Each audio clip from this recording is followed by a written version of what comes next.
നമസ്കാരം. രാജ്യദ്രോഹികൾക്കും അഴിമതി പണം വാങ്ങുന്നവർക്കും വായിക്കാനുള്ള ഗ്രന്ഥമല്ല ഭഗവത്ഗീത.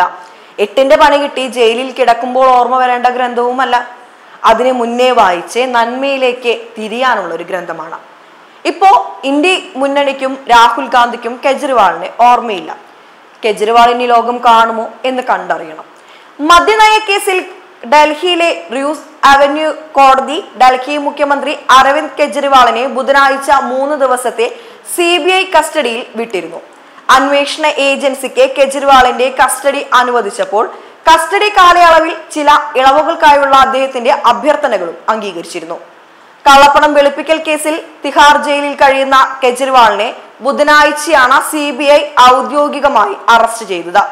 കസ്റ്റഡി സമയത്ത് കെജ്രിവാളിനെ കണ്ണട സൂക്ഷിക്കാനും നിർദ്ദേശിച്ച മരുന്നുകൾ കഴിക്കാനും വീട്ടിൽ പാകം ചെയ്ത ഭക്ഷണം കഴിക്കാനും ഭഗവത്ഗീതയുടെ ഒരു പകർപ്പ് സൂക്ഷിക്കാനും ഭാര്യയെയും ബന്ധുക്കളെയും ദിവസവും 1 മണിക്കൂർ കാണാനും അനുവദിക്കും. കൂടാതെ കെജ്രിവാളിന് മറ്റൊരു അഭ്യർത്ഥനയും ഉണ്ടായിരുന്നു. എൻഫോഴ്സ്മെന്റ് ഡയറക്ടറേറ്റ് നൽകിയ കേസിൽ ജയിലിലെത്തിയപ്പോൾ തനിക്ക് ആവശ്യമുള്ള സാധനങ്ങളുടെ പട്ടികയിൽ ബെൽറ്റ് പരാമർശിക്കാൻ മറന്നുപോയെന്ന് മുഖ്യമന്ത്രി പ്രത്യേക ജഡ്ജി അമിതാഭ് റാവത്തിനെ അറിയിച്ചിരുന്നു.